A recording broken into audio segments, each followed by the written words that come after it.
శ్రీ మహాగణాధిపతయే నమః శ్రీమాత్రే నమః మాచిరాజు భక్తి ప్రేక్షకులందరికీ నమస్కారం.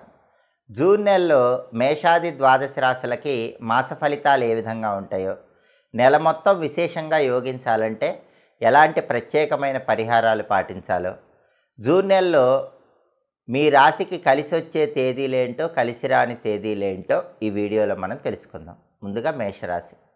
మేషరాశి వాళ్ళకి జూన్ నెలలో మాస ఫలితాలు పరిశీలిస్తే ఈ నెలలో గ్రహాల సంచారం మొత్తం చాలా వరకు అనుకూలంగా ఉంది కాబట్టి అన్ని రంగాల వారికి యోగదాయకంగా ఉంటుంది. విద్యార్థులకు బ్రహ్మాండంగా ఉంటుంది. మంచి ర్యాంకులు వచ్చే అవకాశం ఉంది.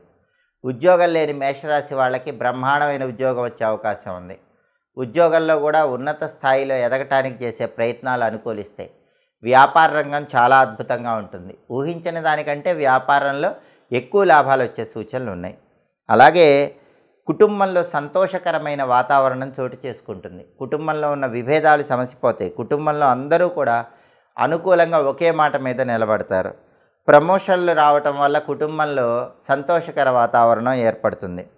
సంఘంలో ఉన్నత స్థితి ఏర్పడుతుంది. సాంఘికంగా గౌరవ మర్యాదలు, కీర్తి ప్రతిష్టలు పెరిగే అవకాశాలు ఎక్కువగా ఉన్నాయి. గొప్పవారితో పరిచయాలు ఏర్పడతాయి. ఆ పరిచయాలు బంగారు భవిష్యత్తుకు నాంది వాక్యం పలుకుతాయి. అలాగే వ్యవహార జయం ఏర్పడుతుంది.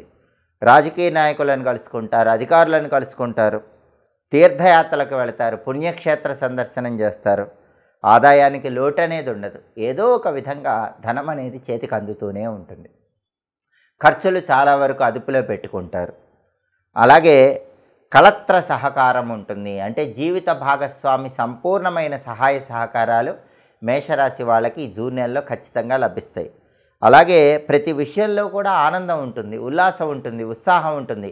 కొత్త కొత్త పరిచయాల వల్ల విందు వినోదపరమైన కార్యక్రమాల్లో కూడా పాల్గొంటూ ఉంటారు. మొత్తం మీద పరిశీలిస్తే మేషరాశి వాళ్ళకి జూన్ నెలలో పట్టిందల్లా బంగారంలా ఉంటుందని చెప్పడంలో ఏమాత్రం సందేహం లేదు.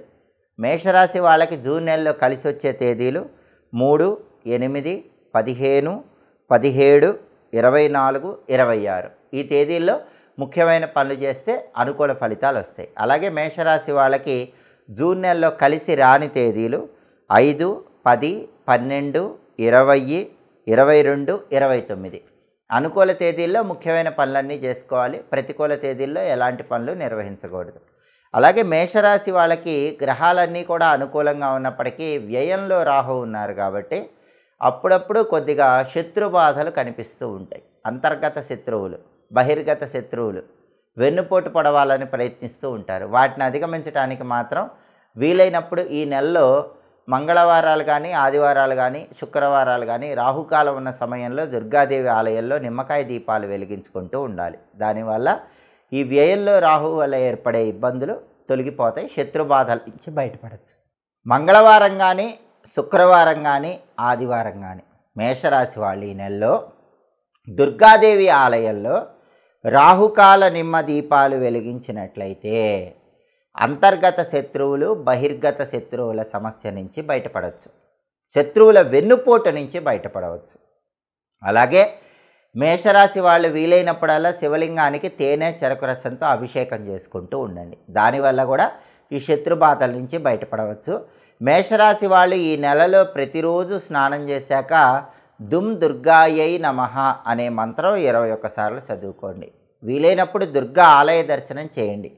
దుర్గా కవచాన్ని ప్రతిరోజు చదివినా విన్నా మేషరాశి వాళ్ళకి ఈ నెల మొత్తం యోగదాయకంగా ఉంటుంది. ఇవి జూన్ నెలలో మేషాది ద్వాదశ రాశుల మాస ఫలితాలు. ప్రతి నెలలో మీ మాస ఫలితాలు తెలుసుకోవాలనుకుంటున్నారా? అయితే మాచిరాజు భక్తి ఛానల్ని తప్పకుండా చూడండి. మా వీడియోస్ మీకు నచ్చినట్లయితే మా ఛానల్ని లైక్ చేయండి, కామెంట్ చేయండి. మా ఛానల్ వీడియోస్ 10 మంది మిత్రులకు షేర్ చేయండి. మా ఛానల్ని సబ్స్క్రైబ్ చేసుకోండి. పక్కనున్న బెల్ సింబల్ నొక్కటం మాత్రం మర్చిపోకండి. సర్వే జనాః సుఖినో భవంతు. స్వస్తి.